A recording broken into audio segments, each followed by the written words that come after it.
Hello, everyone. Welcome to the very first shop talk. This is so exciting. I'm Whitney, in case we haven't met before, and I'm just waiting for my co-host Nicole to come on here for the live, and we're gonna get started. And just as a reminder, if you guys can't be here for the whole thing, then we are going to post a replay, and it will be, fingers crossed, if we can figure it out, it will be on both of our.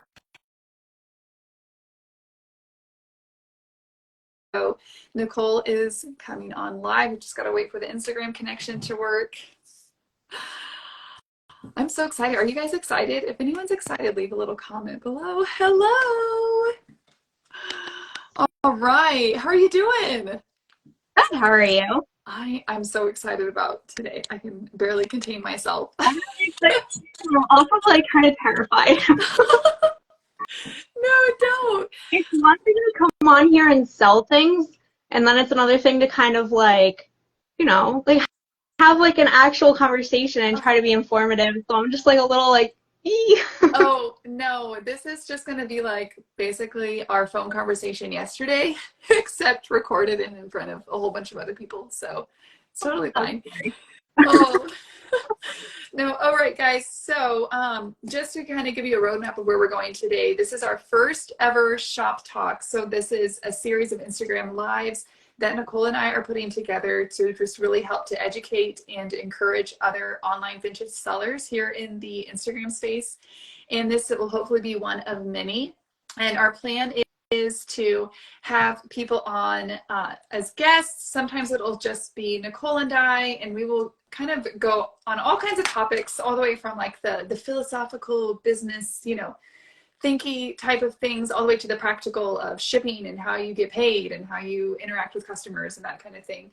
And so we felt like the very first topic really, and the question we get asked the most, is how to start selling vintage online. And so we're going to go through, this is a really big question to address, but just to give you kind of an idea of where we're going with this, we're going to talk about how we each started selling. And sorry, it's so hard to talk and not what. So Nicole is like responding. You're responding Sorry. for me, Nicole. No, I love it because I was Okay. like, I want to stop and respond. Anyway, so she's keeping an eye on the comments as we're coming through. So we're going to talk about how we started selling, the different platforms that we use, some tips on starting successfully, and even things like payment, the type of Instagram accounts you need, a little bit on taxes and inventory management. But as you can see, any of these topics, one of these alone could be an entire episode. So we're really going to skim the surface on a lot of this and then hopefully dive deeper in the coming months. So, all right. So Nicole, will you just tell us how in the world did you start selling vintage on Instagram? Sure. So I started back in 2020, when honestly I only knew of like 3 other people that were selling on Instagram at that time. I'm sure there were more, but I only came across 3. So I was like a little timid. I've never shipped anything like ever before other than like, envelopes. So I was like, that was like my main hurdle, I think, that like once I got over that, I was like, oh, it's cake. It's not that difficult. Like once you kind of understand, you get into a rhythm. But I did start in 2020. I did in-person markets. My first one was in July, and I did about 5 or 6 of those. And then I did my first launch on Instagram at the beginning of September. And I had 6 launches in 2020, so from September to December. And it was about like every other week, give or take. So that was like manageable for me at the beginning because, I didn't have like a ton of inventory in the beginning.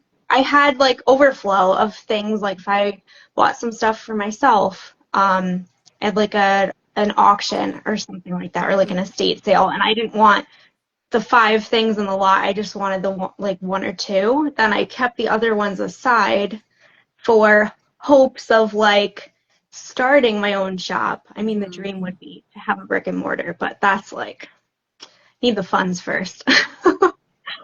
So yeah, that's how I started, from scratch. Created my shop account. I had 3 followers in the beginning. It was my personal page, my sister, and my husband. Everyone So starts at zero, a though. challenge to just kind of like try to grow because like, I didn't know what I was doing. But All right. yeah, that's how it all started. Very cool. And so I started in 2021, and so my background is a nurse, and being a nurse, I worked as a nurse for, I don't know, 13 or 14 years, and then I was furloughed during COVID, and then I ended up just leaving my job when they called me back because I was just at a point of burnout and just needing to be home with my family. And then for that next year, we homeschooled and I just focused on being at home. But I'm kind of someone like I can't not work. Like I just have a lot of excess energy. And so I had a couple friends who were selling on Instagram and I finally started paying attention to what they were doing. I had been at, growing up, going to antique stores, thrift stores, estate sales, all those things. Very, very normal. And then I was like, well, this is kind of fun. Like, let me just play around and see what happens. And started showing things on Instagram, started an account, and Thrifty Whitney just kind of came to me because it rhymes. And I was like, oh, this sounds funny. And then it just kind of stuck. And then it just really grew from there. And I realized that of course, I love vintage and I love the hunt and all of that. And then also I really love owning my own business and kind of working for myself and not working on anyone else's schedule, especially in a place where I have 3 kids that are 9 and under, one of which, my toddler is still at home with me. And it's just really, really wonderful to be able to set my own schedule and do that and pay for things that my family needs with this side business that I've been doing. So now you're not only on Instagram, like where else are you selling? And you're not still doing in-person shows, are you? No, I did the in-person shows in 2020 and then mostly throughout 2021. But last year, for me, it wasn't really worth like the hassle of setting up and like hauling everything because the markets that I would go to weren't like around the corner. They were about like 40 minutes or so away. And it was just too much for us. And honestly, I think I do much better online than I do in person. But I have the shop page on Instagram, and then I also have a shop page on a website called Vintage Keepers, and it's very similar to Etsy in the sense that you can have a shop page under like a parent, I guess, website. Deb Foglia over at Seeking Lavender Lane, she created the Vintage Keepers. It's like a vintage marketplace last year. So I'm not sure how many people are on there now, but you can apply to have your own shop page under their website if you'd like. But that way, like I wanted a different way to be able to sell items other than just on here.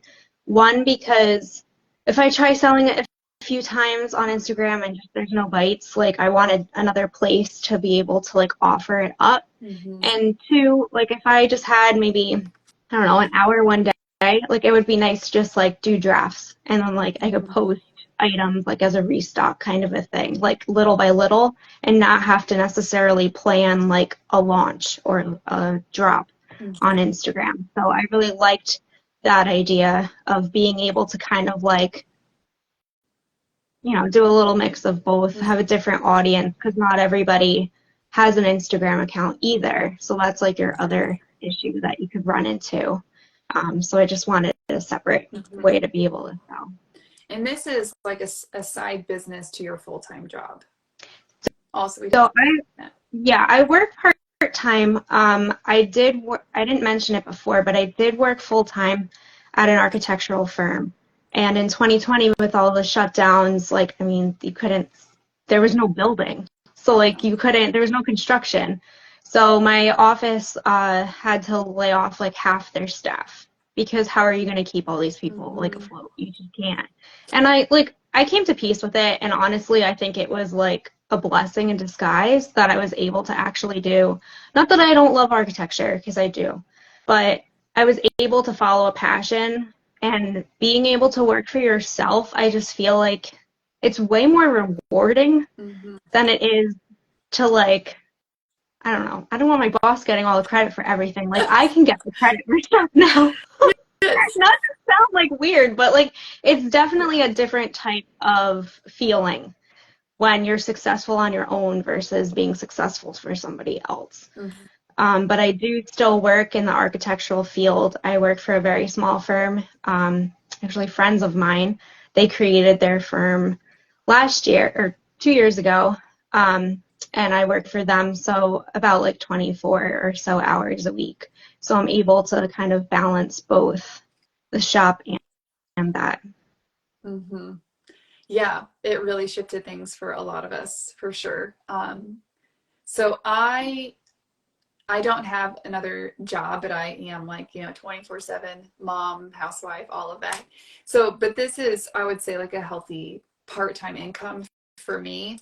And my platforms, I'm different in that I started on Instagram just selling things. I didn't really mention this, I guess. And then as my Instagram account grew, I realized that in order to scale up, because I think that if people don't, let's put it this way. I see a lot of full-time sellers that only sell on Instagram. They don't have an outside job. They don't have kids in the house, and they are able to manage a high volume of orders coming through Instagram with the manual payment processing and the shipping and the back and forth with DMs and stuff. Like they have figured that out.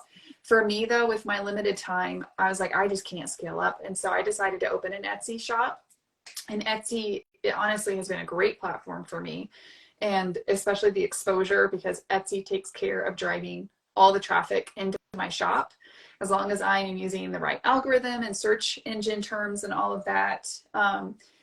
Then last year, I was crunching the numbers and realized that 25% of the traffic into my Etsy shop was coming from my Instagram. And then if I looked at my revenue, I hope I can explain this. I looked at my revenue and realized if I took 25% of my revenue and redirected it to my own website, I would break even with the fees that Etsy was taking. So then I'm like, well, clearly it just makes sense for me to open my own website because Etsy's here, my website will be here. But then as my Instagram grows, Etsy will keep doing its thing because I do cross post to Etsy things that don't sell on my website. I have been posted on Etsy and on eBay. But then as Instagram grows and my own personal audience grows, it will be directed into my Shopify website and I will keep more of the, basically 10% of the revenue I will be able to keep for myself. So, and it's also so important, I think, for brand recognition and everything. So really, I think that's awesome. Yeah, I see with your Etsy shop, like some people have really strong feelings about Etsy. If you think Etsy fees are bad, just look at eBay. eBay's like eBay's like really bad. Their fees are so high. But I cross post to all. So how I say it is that like my website is my brick and mortar shop. It's my own. That is my property. I own it, thriftywhitney.com. But then I also have like booths at Etsy and eBay, and Instagram is even sort of its own booth because I don't own that property. I don't own that land. I'm just like squatting there basically on Instagram since it's free. And Instagram, they can take it back whenever they want. I could lose all my content tomorrow. That's just how it is. And so I think the important thing is figuring out what platform works for you, which one you enjoy using, because there's some people that hate Instagram and they just want to have an Etsy shop, and that's awesome. And so yes, and there are things I can put on Etsy, for example, antique whiskey jugs with really cool decals. There are collectors, like very niche collectors, who love those and pay high dollar for them. They're not in my audience, but they will look for me on Etsy and they will buy those things from me, and that's great. So yeah, so those are some ideas. I think it's really cool because Nicole and our businesses are structured. There's a lot of overlap, but there's a lot of differences because we like different things, and we want, like, you can basically form your business to whatever you need in your season and what you enjoy doing and what works for you. So, yeah. So we also, we had a lot of questions like, how should we start? What are some steps? What's a good framework? How should I start selling? And, we agreed that really it comes down to what is your goal for selling online, right, Nicole? So maybe you can speak to like what what was your goal in starting, and what is your goal now for business, and how has that shaped how you've structured your business, and how can we like encourage people in that way? Okay. Yeah, that's a really good point because it's going to be different for everyone. So maybe you do work full time and you just like doing this and it makes you happy. So you want to have maybe like 2 sales a month just to like fill your cup kind of a thing. Or there are the people that have stepped down or retired or whatever your situation is, and then you want to do this full time. So you'll have probably several sales throughout the month, and you're a little more involved. So I think it is definitely a really good point to just ask yourself, like, what are your intentions? Like, what are you looking to get out of this? And then I think that would be a really good drive to move forward in like your next steps. So when I started, since I was unemployed at the time, I had more time to actually sit down, structure how I wanted this whole thing to like kind of work. And I don't have kids, so it's my husband and my dog. So that's a different like scenario too. So I like my responsibilities aren't as, I guess, involved as if I had a family. So I did have more time to dedicate to this. How I started, I wanted to, I mean, the ultimate goal, like I said, is to have my own shop, like a physical store. So I wanted to just kind of create like footsteps, like to get to the tier that I want to eventually arrive at. Um, when I first started, like I said, I only did 2 launches about a month, which was really good. It allows you to accumulate inventory. 2, you need some like breathing time, I think, to like kind of process everything, to like learn about the items that you're selling. I mean, I think it's a really big benefit to have some sort of knowledge or like history behind what you're selling. I think it really helps you sell the item. It makes you look knowledgeable, and people will more or less like you're more trustworthy, I think, honestly. So you want to give yourself enough time to kind of like be familiar with the things that you're selling, kind of establish almost like your own niche, I guess. Like you want to have like a certain aesthetic so that you don't look like a garage sale, right? Like I'm not gonna sell like vintage Barbies and vintage clothes and ironstone, and like I don't want it to be that broad. I wanted to kind of like hone in on, you know, like a curated kind of grouping of items that you can more or less always expect to see. And I think that also helps customers. Like if they know, like if I want, say, a breadboard, like I know who to go to. If I want like English pots, like I know who to go to, kind of a thing. So I think that like really helps too, rather than like a mismatch of other things. I don't know. Sorry, I think I'm like rambling. No, there's a lot of ways to answer this question. For me, when I first started selling, it was very specific dollar amounts, because at the time we were homeschooling, and my son, and also guys, as you're doing questions, I am trying to write them down just so you know, because comments don't save in the live recordings, and maybe Nicole, when I talk, you can write. Okay. We'll try to like write down questions as we get through them, and if we aren't able to answer everything in today's live, then we will definitely get there. Okay, I have to answer this one. To place where you have a cohesive style, I think it does. That is a journey. I think it took me at least a year, and it's okay to experiment with different things and to figure it out. Like it does take a lot of experimentation, and some people are more tuned into that than others. And so I think eventually, if you feel like you're not quite there, just keep going. But when we first started selling, my kids, there's like this therapeutic nature center in town. And so they have like these outdoor nature programs that help kids with like mindfulness and behavioral stuff. And so I had a very much like, okay, this is how much this costs every month. So I need to make this much every month. And then once I was consistently hitting that, it was, okay, like there's this other thing that I would like to pay for. And so basically my financial goals kept going up. Then we decided to put our kids in private school. So it was just one kid at first. And so it's like, okay, I need to bring in this much per month. And now we have 2 kids, and so it just keeps, as my muscles get bigger, it's been cool to see my business grow to expand in that. And then I very quickly realized that okay, I do sell a lot of low dollar items, but I quickly realized if you do have very specific financial goals, you have to decide, am I going to be like high volume, low value? So selling lots of cheap items, or should I sell lots of expensive items, or a mix? Or, I think that comes in with your niche as well. So those are all things as you're thinking about your goals. Like some people, like some of you may be like, I really just want to do this to pay for a small expense. I don't want to do this full time. I have a full-time job. This is something I do. And that is so good to know, because your decisions are going to look way different than mine or Nicole's, and that is totally fine. So the biggest thing I want to stress is that if you decide to make your business different than other people that never feel judged by other people's choices, and you just have to do what is right for you and your business and what is right for the customers and the people that you're serving. So Exactly. Yeah. I just want to add one thing really quick. So for me, it did take about a year or so to establish just a general idea of what I wanted to sell.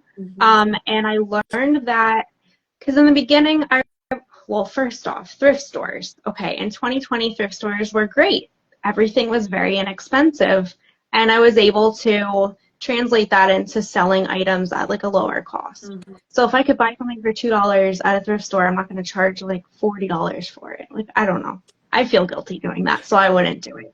But now you can't, everybody's thrifting, right? So you can't even buy anything for a decent price, or at least not in my area. So back then, if I found something that I knew was somewhat popular, and I'll use false graph as an example, because I personally, it's not my style, but I know that it was pretty hot in 2 years ago. So anytime I saw it and it was at a good price, I would buy it because I knew it would sell. But then I got stuck with some, or I had to redonate them, or sell them at a garage sale. And I learned that, yes, it was good because I did find things that I knew that certain people liked, and I was able to sell them. But I feel I learned that you kind of buy what you like, because if it doesn't sell, then I don't mind fostering it for a little bit until it sells. But if I have things taking up space on my shelf, that's money that I'm not getting, that's money that I'm losing, because I'm not refilling that item 5 or 6 times. I have that one item kind of just stagnant there, right? So I can move it and put it in my home, and then if I decide, okay, let me try it again, then it's not taking up space, and I'm not because you don't really want inventory to sit for a really long time. I don't, at least. I don't have the room for that.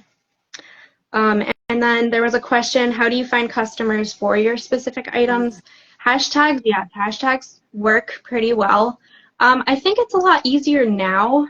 The vintage community on here has grown astronomically. So when I first started, I want to say there were 3 that I knew of, 3 sellers on here, and now there's probably over 400.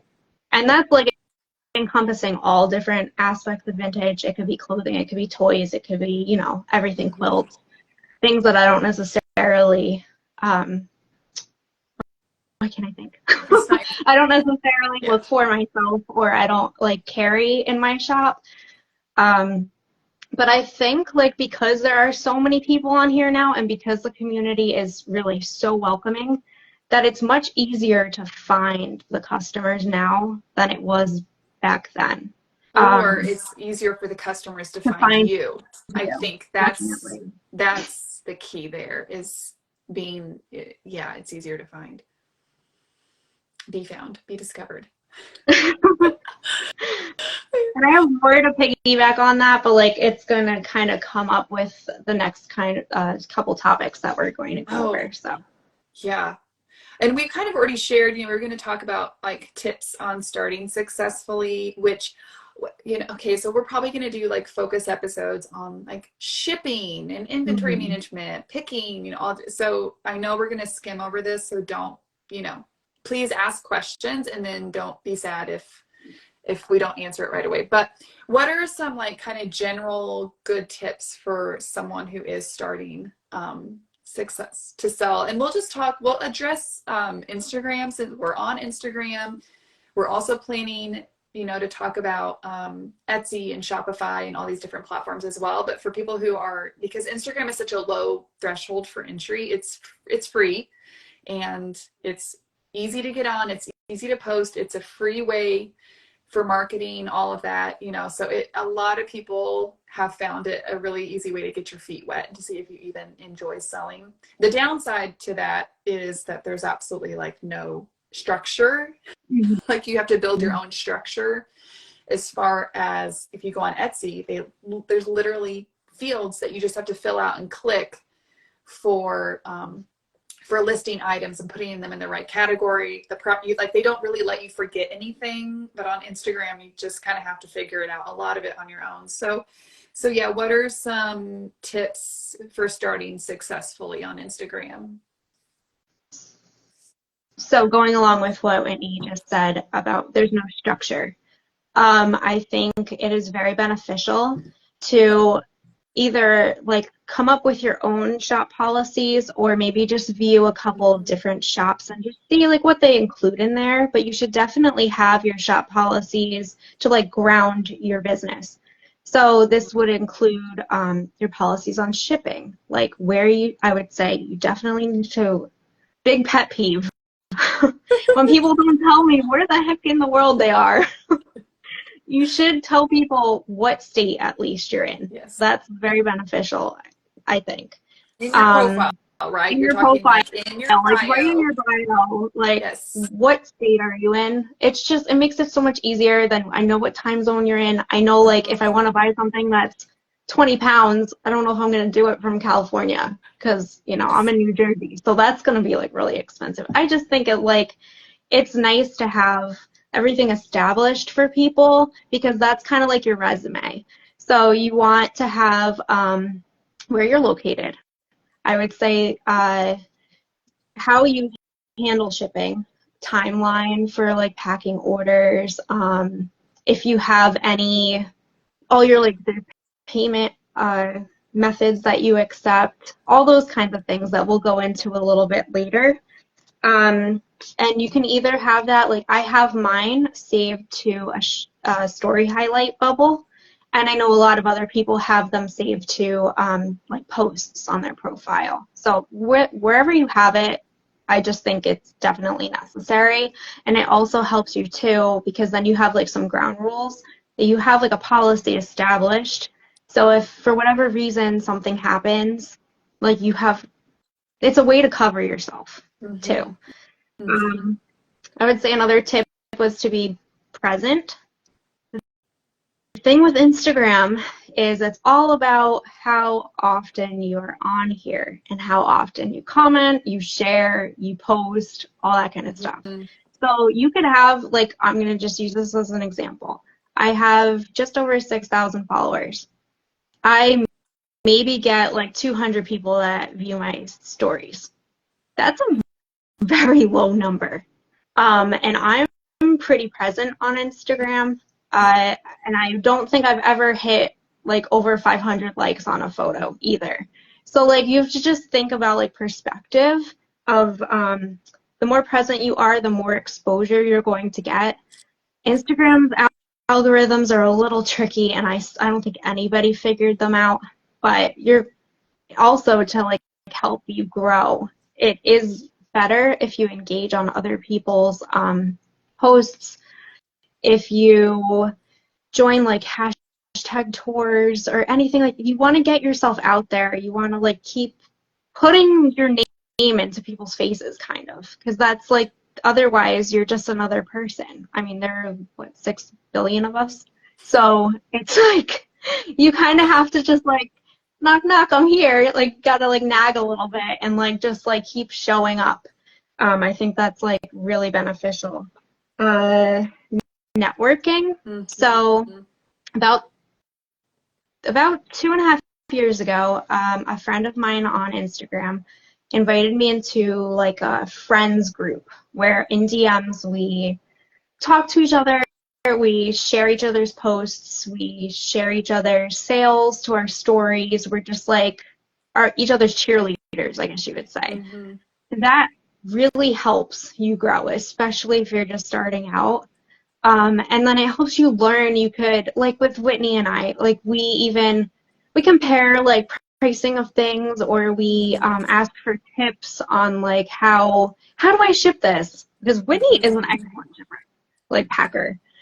So like you kind of need to establish people that you could be like, hey, I know I can go to Whitney if I want to ship a stool because I've never done it before and I know Mm-hmm. she knows how to pack it.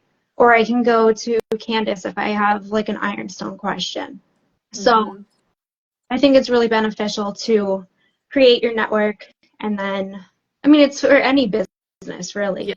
Networking is key. It's Oh, I have found that in this business, in which I think is one reason that I love it so much, is that it's all about personal connections. It really is about connecting with other people because we are, um, solopreneurs. Most of us, we work for ourselves, we work by ourselves, and we need water cooler moments, is what a friend and I call it. We need business besties where you can have someone who you can, yes, it's my business bestie, where you can really bounce stuff on each other and have like those honest conversations. And sometimes whether it's like, okay, my revenue's down this month, I'm going to try these things, etc. And I think it's really helpful to have multiple layers of community where you have people like I am in the coaching group with the Junk Parlor with Brooke Johnson that she has. I'm in her group because she is way ahead of me in her business journey, and I learned so much from her. And so I am like challenging myself. I'm putting myself in the position of people who know more than me. When I go to antique stores or when I go to shows, I am looking out for those dealers who have been doing this for 20 years and putting myself in their paths. And if I go, like a few weeks ago, I went to probably one of the most expensive antique stores that's in Kansas City. And I even mentioned to a friend, they're like, oh, that's expensive. Well, I went and connected with a dealer who lives in Scotland a few months every year and ships a whole container of stuff. Okay, now I'm totally telling all my secrets. But he was the most approachable guy, and he was telling me, oh, this chair is from the Regency period in England. I'm like, okay, so stop right there. How do you know that? We're like flipping chairs over, and I'm asking him, like, how do you know? And he's pointing out construction of the chair. I was at a show the other day, and I had a guy mention to me, he's like, oh, yeah, this is like early 1800s, a gilt wood frame. It's handmade. And so I was like, how do you know that? How do you know that? So he stopped and showed me the wood and then explained that a lot of the Victorian molds were just plaster stuck in molds. And I mean, just all of these things of like taking the time to really talk to people, whether it's on Instagram or whether it's on, or whether it's, in person. I mean, I'm a huge advocate for finding people in person that can really strengthen your networks. And also I love to give back. And so I do try when I get like authentic invitations for engagement or to be on a live or whatever, like if I can, I really want to help and I respond to that. Sometimes people message me out of the blue and I've like never seen your handle before and I have no idea who you are. Like I've never interacted with you before and you're asking me to be on a live with you. I'm probably not going to do that just because I'm like, I don't know you, but all that to say that the networking, the support system, especially having those layers, I think is just, it creates this like biosphere of a really healthy environment that your business can flourish in. And that where you can learn. And like the whole thing about asking about pricing, like people, especially women, maybe it's not just women, but I do think that sometimes we get weird about money and income, and it's just a whole thing. And then we're like, I don't want to hurt other people's feelings, like by telling them how much I made, and then I don't want to feel bad about myself if I find out how much they made or how much they like charged for an item, and we get in our heads. But honestly, one reason I think it's great for sellers to talk about like, hey, how much would you price this item, is that I don't want you to underprice your item, because if you do, like if something is worth $100 and you only charge $50 for it, that means when I go to sell my thing like that, I'm only going to get $50 for it. Like, you don't want to lower the market value of items. And so I even did that with a quilt that I sold a few months ago. That was a really high value quilt. I messaged someone who consistently sells high value quilts, because I'm like, if you get a quilt like this, I want you to get it the money, the true market value for it. I don't want it to be undervalued just because I'm inexperienced. So that's just, sorry. Are we actually Right, because everything fluctuates. Yeah. I mean, it's like the housing market, right? So it's like, okay, well, 2-bedroom in New Jersey right now, it's like $500,000. It's insane. But that's like the value right now. But like as it goes down, then that same house won't be worth so much anymore. So like if I'm going to sell, like when I first started out selling, I had 2 ribbed W.P. Hartley jam jars from England. I got them really inexpensively. I had no idea what they were. I just thought they were really cool. And I think I sold them for like $10. But like now they're going for like 28, 30. But like I didn't know, and like it does fluctuate, because I've noticed. And when I first started, another tip is take note. I'm not saying like you're not copying, but like take note of what other people are selling things for. So like something that I'm not really familiar with, I might screenshot if like what other sellers are selling it for, just so I have it as a reference for later. And I did that when I first started, and the prices of things from start to now, it's insane. Like flower frogs, especially like those pin flower frogs, the really little ones. I had seen back then, I saw they were like, oh, I don't know, $8 each, $10 each, and now they're going for like 18, 25, like way up. So you kind of need to like I'm not saying always be at the top of the tier, but like you want like competitive pricing. Like, you don't want to be like way out left field, because then people might also they might not think that what you have is authentic if you're like really undervaluing it. And then like Whitney said, you are going to decrease the value of the item if people keep like lowballing it.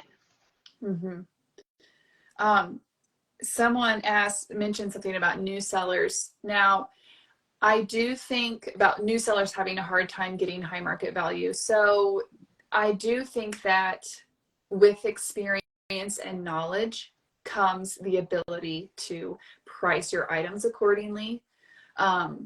Like, I'm sorry, like for example, like Stella Rubin if you know who Stella Rubin is, she's one of the top antique quilt dealers in the nation and has been selling quilts for decades. Like, she is going to get more money for her quilts because she is Stella Rubin. Like, just that, because she has the following, she has the demand for her quilts. So a lot of this comes down to market, like supply and demand and whatnot.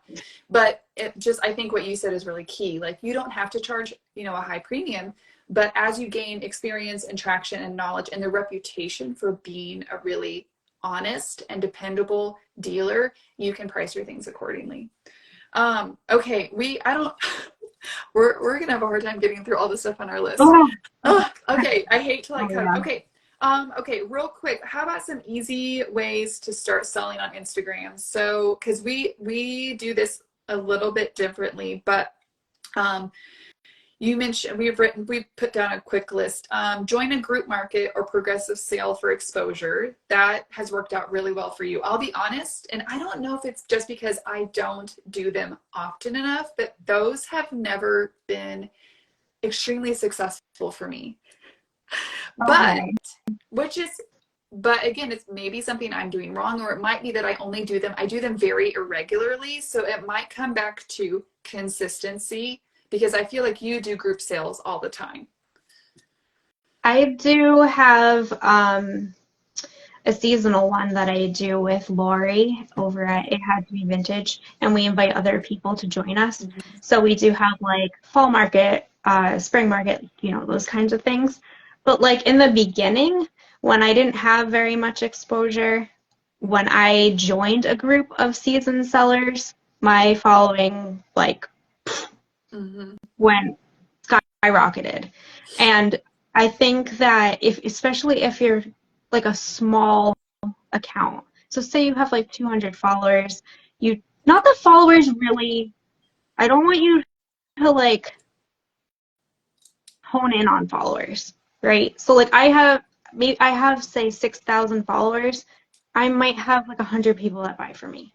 So the follower count doesn't really, I mean, yes, it is beneficial. But that 100 customers, that's actually like a marketing principle. You only need 100 customers who consistently buy from you to have a like consistent income, like successful business. It may sound like that. Well, I'm not really complaining either. No, I'm just saying. I'm just saying what you said is so key though for people to realize. Like, sorry to interrupt. Oh, no. I was just like, you didn't realize with the truth bomb that you just dropped. Well, I'm just saying, like, if you're a smaller account and you're trying to like reach kind of like to get exposure to like the audience, right? I think joining a group market with people that do have a higher following will help you get your name out there at least. Yeah. You might not like sell out. Like I've never sold out of a sale. It's really hard to achieve. I think that's a really good goal, but it does help get your name out there. Also, like so there's a new hashtag that started, I don't know, a few months ago. That's the Flat Lay Friday sale. You can go to their account. They have an account, and it tells you how you can sign up. You have to follow the hosts and use certain hashtags and things like that. But because there are like 200 plus posts every Friday under that hashtag, like that's a really great way for you to kind of like get out there too.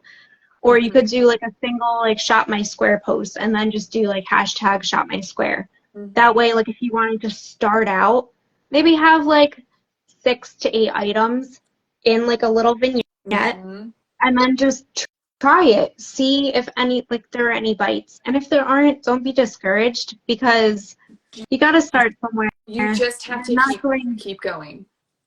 Like the consistency is, I think, what's so important. If you're just starting out new, and trying to set up like the Flat Lay Friday is successful, I think, in part because every Friday, everyone knows that, your customers know you're going to do Flat Lay.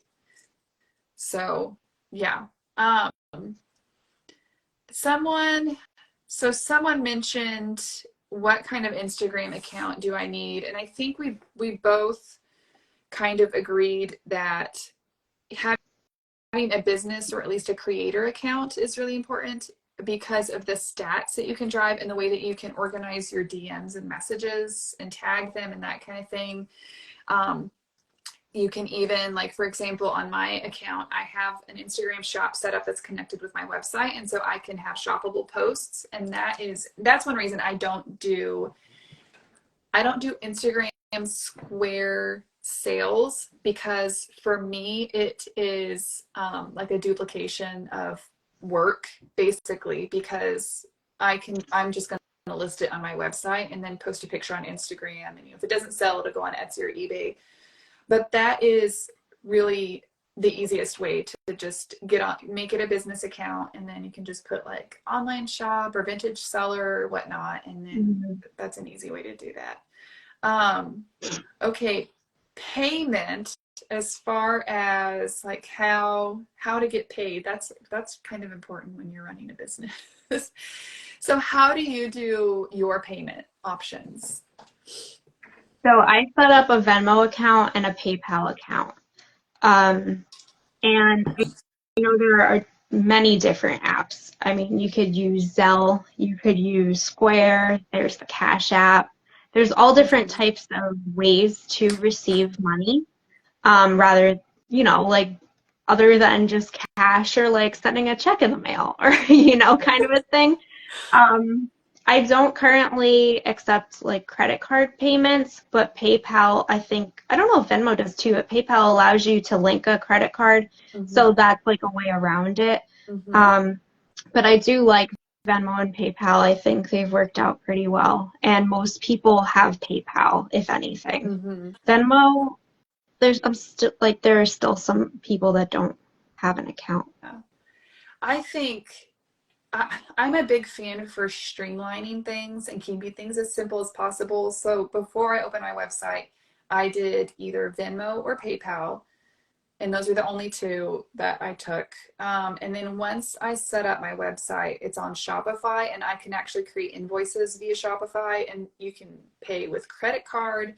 You can use Apple Pay, Google Pay, PayPal, like basically you like the customer gets to pick, but then it all comes under one payment platform. And that has been a huge time saver. And so I think sometimes people just need permission. Like you need, when you are setting up stuff like structuring your business, sometimes choosing what is best for you is what's best for the customer. Because some people are like, well, I'm afraid if I say I don't take Venmo, I'll lose customers, I'll lose sales. But at the same time, it's like it can get kind of complicated tracking more than two payment forms. Like I think PayPal and Venmo you can kind of keep track of, as long as it's all coming into the same bank account, which I would encourage you to set up a separate bank account for all of your business expenses and income. But And a credit card. yeah. Because then if you don't get receipts for things, like everything you charge is business related. Yeah. It's very beneficial. You could always look at the statement to find out, I don't remember how much. No, My separate it all out. Kind of thing. Like you could always just look it up that way. Square is also very similar to Shopify. So if you only use Square, then people can pay with, PayPal, credit card, whatever. And you can create invoices, which I really like because on the invoices, it has like the line items. So this item A, this is how much it costs, B, C, etc. And then the shipping cost, and then they send it to them. And so, I think one important thing for setting up a successful business is really creating a structure that can handle high volume, because in the very beginning you may only be getting 1 or 2 orders a week, right? And so it's okay, I can handle 5 different, looking at Zelle, I can handle shipping all these different ways, but you really need to structure it so that as your business grows, your capacity is already there. Assume that 6 months from now you're going to be handling 10 orders a week or 20 orders a week, and what do you need to do in order to keep organized? And speaking of like the invoicing, also a lot, well, first off, one question was like, do I need a business Venmo? Do I need a business PayPal? I think this gets a little sticky because I think Nicole and I both have some strong feelings about the friends and family versus business. The benefit to having a business Venmo or goods and services transaction for PayPal or Venmo is that if there is a dispute between you and the customer, then you have a mediator as PayPal and Venmo. This helps cover you and this helps cover the customer.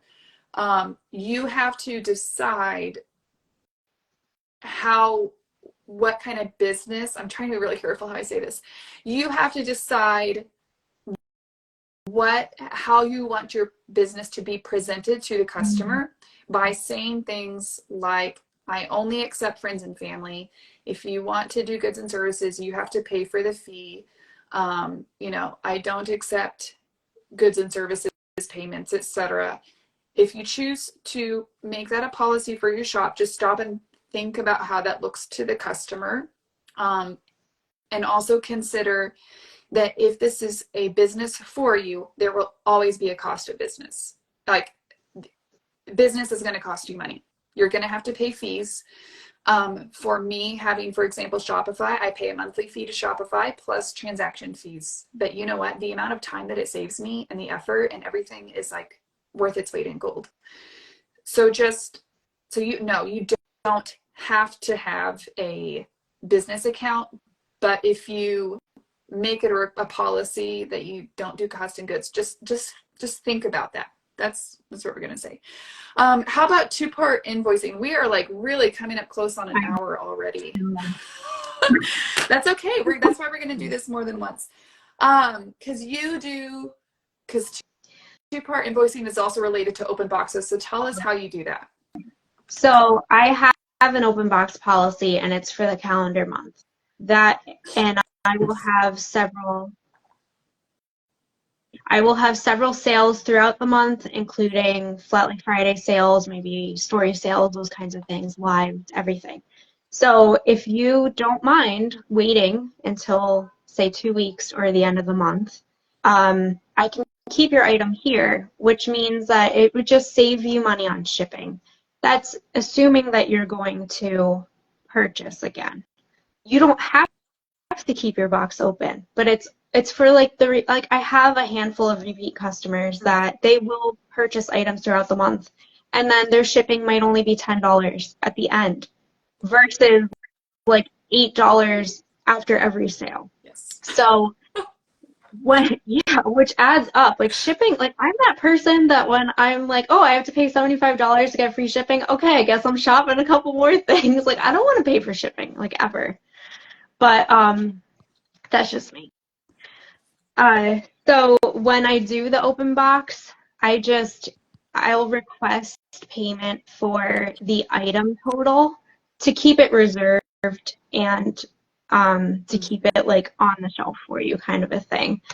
Because I've had to do it that way because there are people that like claim things throughout the month. Some people, not so much anymore, but they'll claim things throughout the month, and then I'll box everything up and I'll be like, okay, here's your total for the whole month. And they're like, I don't want all those things anymore. So it kind of covers you too. And because then packing takes a long time, especially like my one issue is finding the box that fits the items perfectly where they won't like get damaged. Mm-hmm. So just considering like space, like I have to occupy shelves with the items that you're keeping here. And I'm spending extra time. I don't talk as much.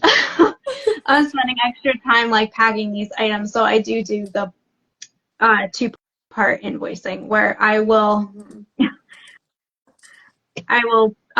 invoice for your items after every sale, and then if you don't, and if you don't purchase anything else for the rest of the month, that's fine too. But like at least you had that option to like add to your box. Mm-hmm. Yeah, I am very similar to. I have people pay for shipping as they go, just because I'm a little bit different because Shopify automatically calculates the shipping for me. So that's a whole different option. That's a whole different conversation. But like all I do is I just know in my head, because I've shipped so many things, like, okay, once this thing is packed up, this is how much it's going to weigh. And Shopify automatically, okay, there's a formula, there's a whole like thing in my head. And so when I send you an invoice, that's why some people, I don't even have their shipping addresses when I invoice them, but I have the item and then they check out. And then if they add more items to the box, what I do, for example, if they bought something that weighs 1.5 pounds, and then the next thing they buy is 2 pounds, but it still fits in the same box, then I just recalculate it real quickly, and it might just be a couple of extra dollars. And so I just add that to the second invoice. And so then everyone knows. I might send a courtesy notice, but at the end of the month, unless there's been a different agreement, I just ship it and you get an email tracking, and then it's out the door. I really like, just again, I don't hold things for customers. It's very, very rare. I did hold some things for a customer this week, but she has purchased from me repeatedly. She communicated quickly with me. She said, I will pay by this day. She already has, it was like very, very good communication. And so I'm like, that's great. As long as you pay by this day, that's totally fine. And then I just noticed that she paid like 2 days early. So I'm like, that's fantastic. Win-win for everyone, But generally, like, don't hold something for someone unless they've paid for it. And we may have to talk about handling sticky customer situations, like, later. The other thing I wanted to make sure to mention since we're talking about money is how you track your money. I use a website called Wave Apps, like an ocean wave, waveapps.com. It's basically like free QuickBooks, and it is incredible because it gives me profit and loss statements every month. It connects to all my bank accounts. I can see how much I've spent on cost of goods. I can compare year over year revenue and expenses. Like last month I sat down and was like, oh, this date last year I had this much in revenue, but my shipping expenses had, like, it was crazy. My shipping expenses had gone way up. Anyway, so that kind of it's free, and it really takes, so you don't have to sit there and manually enter all that information. That sounds amazing, because I do that. No. I have an Excel spreadsheet, and I manually, like, every time there's a transaction, I add another line item, and it takes a long time. I did that. I did that up through June of this year, and finally, because Brooke kept telling me, yeah, I'll try to post, I can even put it maybe in the comments of this recording after we finish. That would have been good to have show notes. Okay, next time we will prep some, okay, it's not really an app. That's a confusing thing. It's not an app, it's just a website. But show notes, I'll try to like type up show notes that we can put in the real recording next time. I didn't think about that. Anyway, okay guys, we only have about 5 minutes. I know this is hard keeping it at just an hour. I think, so we've gotten through about half of what we planned, which is fine. This is great because we'll have content for next time. Oh, someone did ask a question. Why do some, and this kind of relates to the payment and money stuff. Why do some charge tax and some don't? Okay. This is another one of those. Some sellers choose to not report the income that they make on their Instagram sales to the IRS. So other sellers choose to report all of their income as a sole proprietor, and run it through a CPA and choose to report it and to remit sales tax to the state in which they live. If you choose to do that, then you need to look at your state's sales tax laws. But in general, for example, I'm in Kansas, okay? I report my income to the IRS. This is a business, which means I can deduct my mileage. I can deduct business expenses. We're talking like about thousands of dollars. Oh. I think last year I had like $2,000 in mileage alone to deduct. So I think I had like 4,000. I'm sure, because you drive all over the country. I mean, so that's like something that people might not think about, but yeah, I mean, taxes are like a really big part of this whole thing because it is a business. And my one like tip would be, before you even think about starting, talk to your tax preparer. Mm-hmm. Every state is different. Mm-hmm. If you have a CPA, if you have, like, just talk to somebody who is knowledgeable about this, because I don't want to scare anybody. I just want to like be point blank. Yeah. It's a lot. It's a lot to track everything. Mm-hmm. You end up paying, like, you're paying income tax too. Mm-hmm. So like, because this is an income, and now that it's nationwide, that if you receive $600 plus, you have to report that as an income. I mean, $600, that's nothing in a whole year. So it's just a lot of bookkeeping, and first, like, I've never done that before, so it was like a very big jump for me, and just to like understand and wrap my head around it. Mm-hmm. But just talk about it with your tax preparer. Your state might be different than mine. And also, Whitney and I had talked about this yesterday, that you should really try to obtain a retail tax license. Yeah, sorry. Yes, sorry. That's where I was going with the sales tax. It's okay. Because if I go to an antique store and I spend like $400 at the antique store, New Jersey's state tax is 6.625%. That's a big chunk. $400. Like, I can't do the math right now, but that's like, what, $20-something of just tax. But if you have a tax license, like, I'm buying these things for the purpose of resale. I don't have to pay tax on those items. So that's very helpful. I mean, I've saved like hundreds of dollars in the year by not paying tax on these items, because then if someone in New Jersey buys these items, then I charge them the tax. So then you just keep stringing it along. Oh, okay. sorry, I have to finish my thought before. So the reason that some sellers charge sales tax, and so I'm in Kansas, I only charge sales tax on Kansas residents because, and this should be every state. Okay, hold on with me while I stop and try to access this piece of information. Unless a business, i.e. Etsy, eBay, Amazon, etc., does more than $2 million in a state in which they do not have a physical location, they do not have to charge sales tax. So for example, I do not have a physical shop location in Missouri. I do not charge sales tax to sales made to Missouri residents. I only do that to Kansas residents. So if you have bought something from me and you live outside the state of Kansas, then generally you're not being charged sales tax.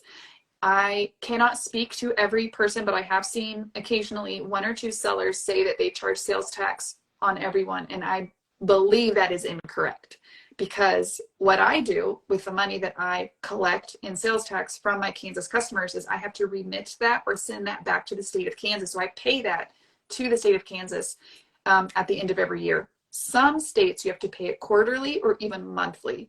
So this is why it's really important to talk to your CPA, and they can get you set up with a sales tax license. It's very easy. I keep a copy in my purse all the time, take it everywhere. I even was able to use it at a thrift store in Kansas City this week. Most thrift stores don't take it, but this thrift store sells to a lot of dealers. And so I used it on a pretty large purchase and saved like $30. So yeah, that's just some, like, really look into it. And also, with all this money talk, just start from the very beginning, keeping records. Don't think, oh, I'll wait till I make like this, if I make this much in a month or this much in a year, then I'm like, no, just start now. If this is going to be a business for you, this sales tax site, it was like $40 like one time. Yeah, I think mine was like nothing. 60 or something like that. And it's one time, or at least that's my understanding, that it was one time. Yeah. It's, I mean, if you're only a sole proprietor, because I've had an LLC before and you have to pay it's really annoying, but no, just if you're an individual, then it's pretty straightforward. And most of the time your accountant will apply for the license for you. You have to just like talk to them about that. So I had mine do it for me. There are some states that require you to pay sales tax even if you ship to out of state. Okay. So I am happy to be corrected. What state is that? If you know what state it is, that would be really helpful for you to put if sold in your state. Well, that's if you buy from a yard sale and resell that item, do you charge tax on the item if sold in your state? If you sell it to someone who, if you sell it to the same resident, PayPal and Venmo, yes, they're reporting.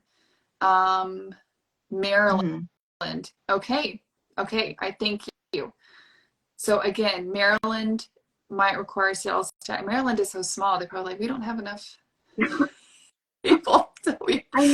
I mean, there's like the nexus for the nation, and you can go and look up, like if I sell over $10,000 worth of product to Virginia, then I have to start charging Virginia residents taxes. See, Kansas is like $2 million. They're like $2 million. I'm like, okay, great. I think a lot of them are like 10,000, but like there is no way. I mean, not right now that I'm going to sell $10,000 dollars worth of merchandise to one state in a year. Yeah. I mean, that would be awesome, but like it's not happening right now. We're gonna have to get a warehouse. We have to get a warehouse before we start doing that. Okay, guys. This has been okay. I did want to touch. We really need to wrap it up. Someone did ask about selling on Facebook Marketplace, and I actually did want to say, if you only have a few things that you want to sell here or there, and you're not interested in selling full time, or or really doing this as like a consistent gig, then Facebook Marketplace with shipping, where you ship things, is actually like a great place to list things. I did that a lot last year, or the first year, with things that didn't sell on Instagram. I put it up on Facebook Marketplace with shipping. You pay a small fee, and I feel like that is honestly the easiest way to get rid of stuff. So it's hit or miss. It's not my favorite. It's not the best, but if you just have a few things, then that is great. And I think we're just gonna have to stop there. And this is great because I think concept I think we want to talk about. What's that? We only had like one other bullet point I think to talk about, so we've covered most of it. Okay, actually you're right. We did get through most Tracking of it. Inventory, but we can do that next That's time. going to be a whole different discussion. So yes, there'll be more parts. So our next one is Wednesday, October 4th, same time. Don't stop. Okay, it's going to be Wednesday, October 4th. And our plan is to do these more consistently as we move on. It's just right now, as you know, we're heading into retail busy season. And so we're just getting it started, but we appreciate any feedback. If you guys can message us afterwards, tell us things you loved, things we could have done better, things you thought were missing, things you really enjoyed. I mean, listen, I have like alligator thick skin when it comes to the internet, so you can be very, very honest with me. I mean, I went to design school, so I've been critiqued like shredded, torn, like it's been horrible, where you go to the bathroom and you like hysterically cry for like 30 minutes after your critique. So like, I mean, I could handle it, and I would rather you be honest and just say like, hey, just some constructive feedback. Or not really so constructive. Like that. Or like, this is what I really like, so maybe just keep going in that direction. Yeah. Fine. We're not going to get offended. We want to be here to help you, right? Yes. We're trying to help you just kind of like get out of your comfort zone a little bit and like be able to just dive in and be successful, because I mean, who doesn't want that? Yes. We just want to help you. Yes. We're basically like, we want to give the information ahead of time to answer. Yes, we have been asking, if you look in our stories, we try to put up slides several times before the episode to ask for questions. And some of those questions we're saving for future episodes. Some of them we were able to get to today. And yes, this will be recorded. I'm going to try to put it on, so it'll show up on my feed and on Nicole's, and it will have a cover photo. The cover photo will be the same every time, with just the episode title and subject on there differently. And so this is just kind of, like I said, this is our way of doing it's Instagram live. So it's like podcast / it's live. It's like live YouTube, but we just don't have time to learn a new platform. So we're doing it here. But yeah, this is really exciting. Thank you so much, everyone, for being here. Nicole, thank you for giving me that nudge. Thank you. I'm so excited. I couldn't have asked for a better person to partner with either. So I'm just really thrilled to be doing this. It's so much. I'm just so relieved. I was telling my husband, I was like, I'm so glad I'm not doing this by myself, and I'm so glad I'm doing it with Nicole. It was Jimmy. No. Oh, you've never met architecture professors then.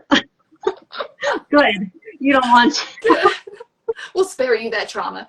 Okay, everyone, have a great rest of your day. Bye. Thank you.